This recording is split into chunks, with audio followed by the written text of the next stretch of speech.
consiste à dire que le terrorisme va à contre-courant en quelque sorte. Parce que nous savons qu'en termes de sécurité militaire, les conflits interasiatiques ont tendance à diminuer. Ce qui quand même suscite des espoirs de paix. Alors que le terrorisme, lui, il augmente. La menace est de plus en plus inquiétante.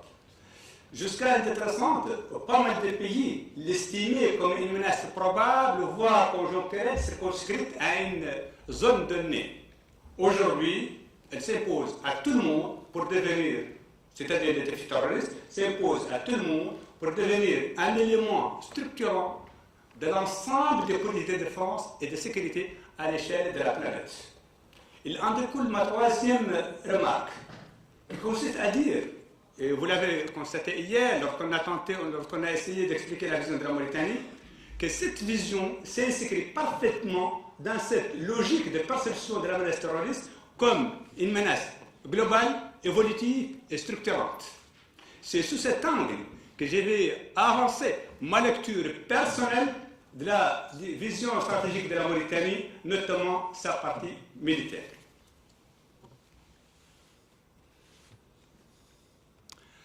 Je me suis proposé de suivre la démarche que vous voyez. Il y a deux parties. Il y a une partie analytique du contexte géostratégique des pays régionaux, et une partie analytique qui essaye de déterminer ou d'avancer quelques éléments d'identification de la menace terroriste et de son évolution.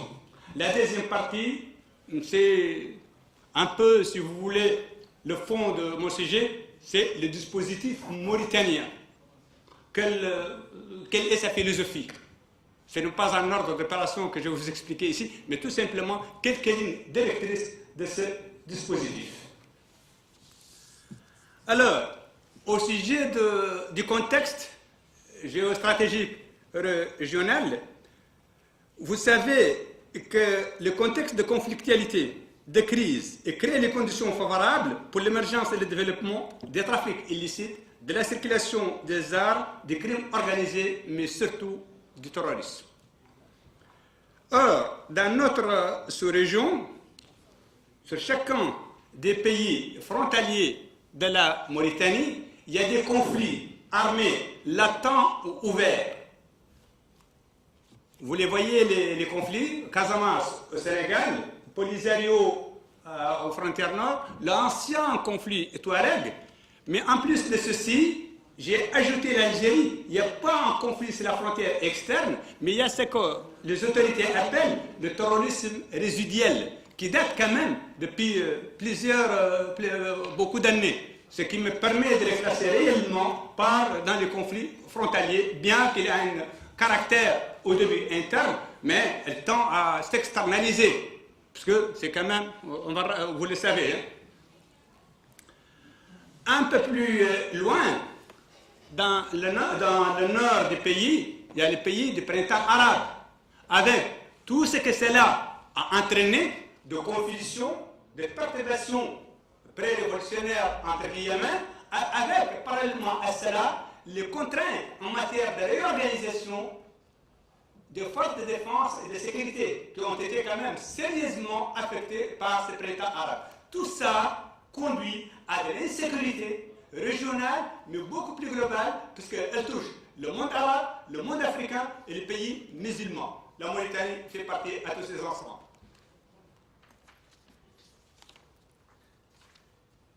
Plus loin encore au nord, les raisons de conflictualité sont énormes. Les rébellions, il y en a plein. Les cellules dormantes ou actives du terrorisme, la drogue, et plus récemment encore, la piraterie maritime qui s'approche. La photo que vous voyez ici, là, qui illustre la piraterie maritime, c'est la photo du bateau du pétrolier français Gascogne, qui a été tout récemment, je crois il y a un peu plus d'une semaine, arraisonné au large de la Côte d'Ivoire.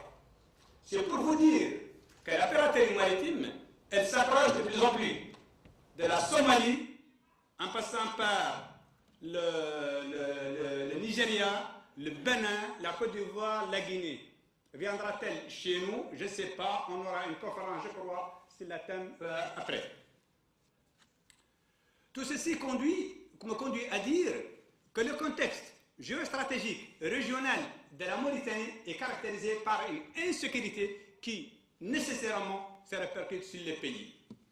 Quelques facteurs aggravants de cette insécurité résident dans les caractéristiques propres au pays. On les a développés hier, je peux les résumer, mais c'est vraiment schématique en amont, les défis du contrôle et de la maîtrise des frontières. On a donné les chiffres hier sur les frontières du pays. Tout cela, ce contexte, son étude nous permet de définir un peu le défi terroriste au Sahel et sa nouvelle configuration. Le défi terroriste au Sahel connaît aujourd'hui d'importantes évolutions. Depuis que les bandes criminels, djihadistes ou autres ont occupé le Mali il y a bientôt une année.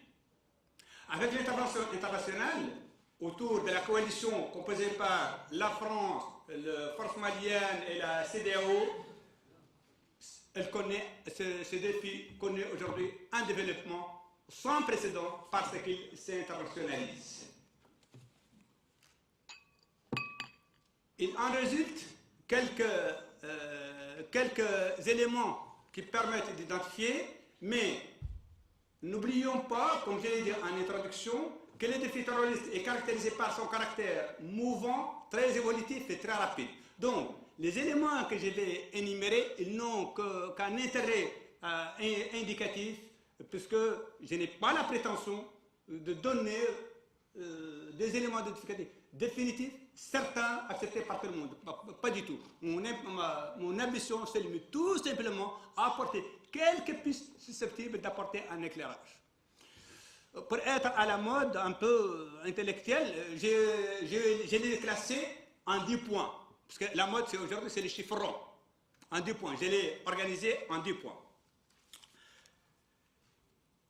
Le premier, c'est qu'on savait que c'était les bandes AQMI qui constituaient la menace originelle. Et ces bandes avaient un caractère régional. Elles étaient globalement situées à l'est du pays et au nord-est. Pour agir, elles parcouraient de grandes distances, commettaient leur forfait et se retiraient en dehors du pays vers leur zone de retranchement dans le nord du Mali. C'était relativement simple ce schéma des menaces. Aujourd'hui, il est en train de changer. Ces bandes étaient connues, leurs chefs également. On voit ici de gauche vers la droite, Ben Mokhtar, Abou Zaid, Abou Himan. C'est les principaux chefs très connus qui étaient tous des trafiquants et ils continuent de faire le trafic. Non jamais. Okay? Ça, on en dira un mot plus tard. La nouvelle configuration du terrorisme la rend plus complexe. Il se mondialise. Pourquoi? Parce que AQMI n'a plus le monopole du terrorisme. Il y a d'autres groupes qui s'y ajoutent. On verra sur une carte un certain nombre de ces groupes.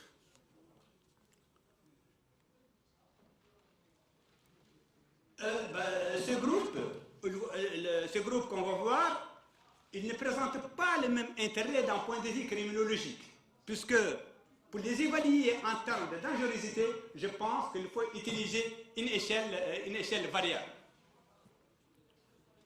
Alors, voyons un peu ces groupes. Là, les informations recueillies et portées sont pour l'essentiel étaient établies avant l'intervention de la France au Mali. On voit sur la gauche, AQMI, c'était la menace originelle.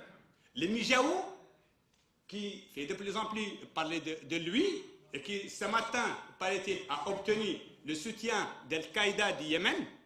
Si vous avez écouté les informations, c'est pour te dire que c'est un groupe qui a tendance à s'internationaliser lui aussi. Non seulement à travers sa composition, mais sa facilité à se mettre en réseau avec les autres.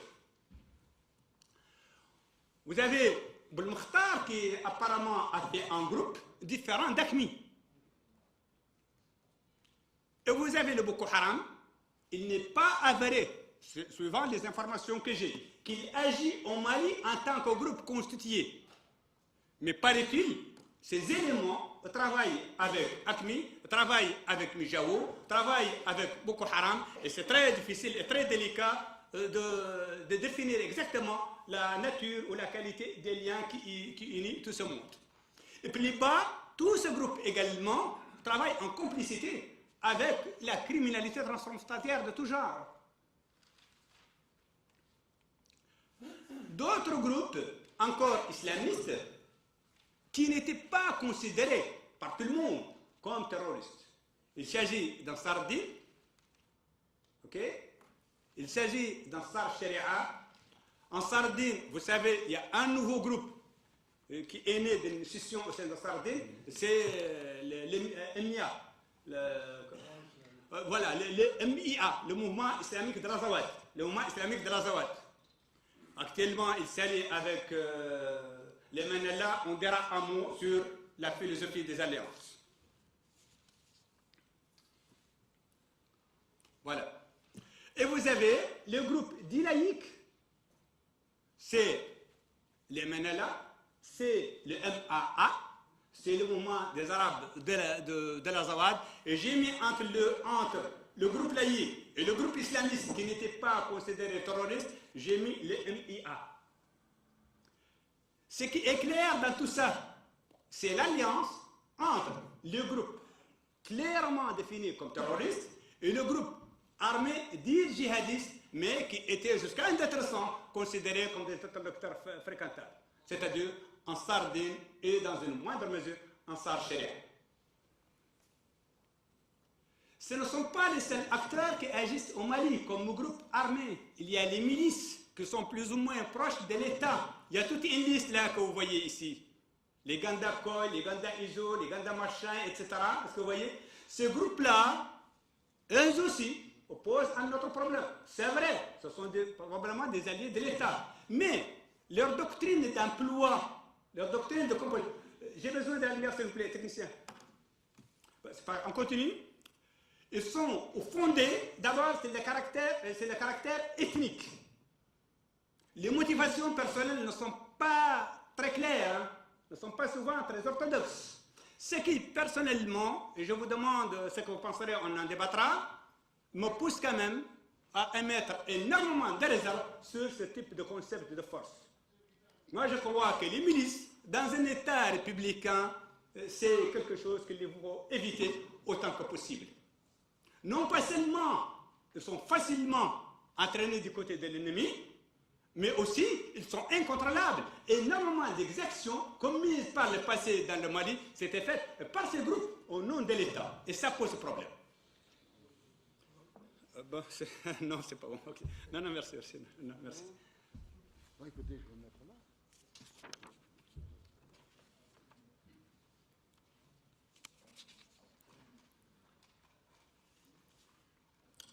Il faut j'ai oublié de le dire, on a remarqué au début de la crise du Mali et ailleurs, le printemps arabe aussi l'a révélé, que les groupes dits laïques, qu'ils soient armés ou qu'ils soient pacifiques, entre parenthèses, sont très faibles face aux groupes extrémistes religieux.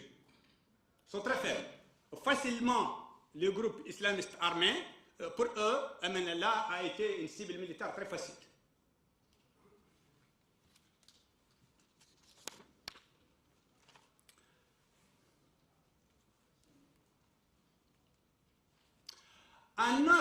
Mon quatrième facteur, ce que j'ai appelé le facteur d'identification, c'est le nouveau rapport à la territorialité. Moi, je l'ai appelé comme ça, vous m'excusez un peu du vocabulaire, de la terminologie. Je me permets énormément de liberté sur le plan de la sémantique. Hein. Peut-être que ce n'est pas partagé par tout le monde, mais ce n'est pas grave. Okay. Le rapport, je pense qu'il y a un nouveau rapport à l'espace géographique. Parce que, depuis quelque temps, le groupe armé, djihadistes n'ont pas hésité à attaquer les forces maliennes, à occuper les terrains, à s'y implanter, à organiser un micro-État. Ça veut dire quoi? Ça veut dire que ce n'est pas seulement des groupes à la recherche des profits par des crimes comme des droits communs. Non, non, ils ont un objectif politique assez clair, c'est avoir un État islamiste. Cet objectif, ils essayent de l'obtenir là où le rapport de force le permet. Là où le rapport de force le permet. C'est-à-dire, quand il s'agit de forces incapables de livrer combat, ils n'hésitent pas à les attaquer. C'était le cas, malheureusement, des forces armées maliennes il y a à peine une année. Donc, ce nouveau rapport à l'espace, je crois que c'est un facteur aussi à prendre compte en identifiant ces groupes. C'est-à-dire que ce sont des groupes qui ont une vision, qui ont un projet politique, pourvu qu'ils aient les moyens, ils n'hésiteront pas pour essayer de l'atteindre. L'intervention française armée aussi a montré qu'ils ont une grande capacité d'adaptation selon le rapport de force. Quand le rapport de force leur permet d'attaquer, ils attaquent, mais quand il ne le permet pas, ils esquivent et ils suivent ce qu'on appelle la stratégie d'évitement. On a cru au début, ça y est, on les a chassés, ils sont partis, mais non, ils ne sont pas partis, ils sont là. Mais seulement, c'est la stratégie qui a changé. Au début, rappelez-vous, le premier point que j'ai avancé, AQMI, la bande AQMI comme menace originelle, la stratégie consistait à se disséminer le plus largement possible, être tout le temps mobile. C'est la stratégie qui est reprise aujourd'hui par les groupes djihadistes au Mali et reprennent leur ancienne stratégie, dissémination, dispersion et intégration dans la population. Un autre facteur, et il est assez important, c'est l'émergence des autochtones. Au début, j'ai fait exprès de montrer les photos de 3 chefs. Au début, les chefs des groupes étaient pour l'essentiel d'origine GSPC, pour ne pas dire algériens. Il y a des nouveaux groupes qui se sont créés et qui ont des chefs sahariens, maliens, mauritaniens, etc. Et même au sein d'AQMI, les Katibas ont leurs propres chefs qui sont sahariens. Moi, j'appelle ça un nouveau terrorisme de proximité, au sens où ça devient plus proche des gens, plus acceptable et ça facilite le recrutement auprès des populations. Le 7e facteur d'identification, eh ben, c'est cette malheureuse équation. C'est l'enlèvement plus la criminalité transnationale, ça donne une économie de criminalité qui a failli s'instaurer dans le Mali et aussi dans les pays voisins. Il en découle parce que la prise d'otage surtout, c'était le nerf de la guerre pour eux, et elle s'est faite avec un cycle excessivement complexe et excessivement dangereux. Je vous laisse les lire. Le point de référence, c'est ce que j'ai mis en jaune, et le cycle recommence.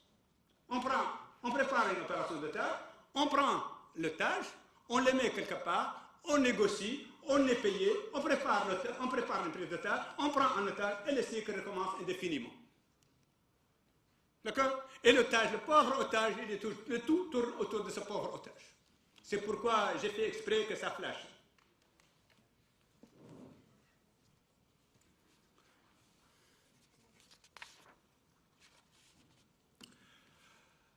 Ces groupes, quand même, ont leur aussi problème. Il y a un déficit de leadership qu'on observe de plus en plus chez les groupes armés. Il est probablement lié au succès entrepris dans la lutte antiterroriste, où il y a une stratégie américaine qui cible à décapiter, avec tout ce que cela laisse discutable en matière d'effets collatéraux à cause de drones, etc., etc. Là, on assiste, parce qu'il n'y a pas vraiment un chef charismatique qui s'impose par ses qualités de chef, par la nature, par ceci, par cela. Tout le monde a tendance à être chef. Et par conséquent, il y a des scissions, il y a des transferts, il y a des déménagements de groupe à l'autre, etc. Et il y a même l'émergence de nouveaux groupes. Et les rapports entre eux, ce n'est pas toujours clair. Sinon, comment expliquer la scission de Mokhtar Ben Mokhtar?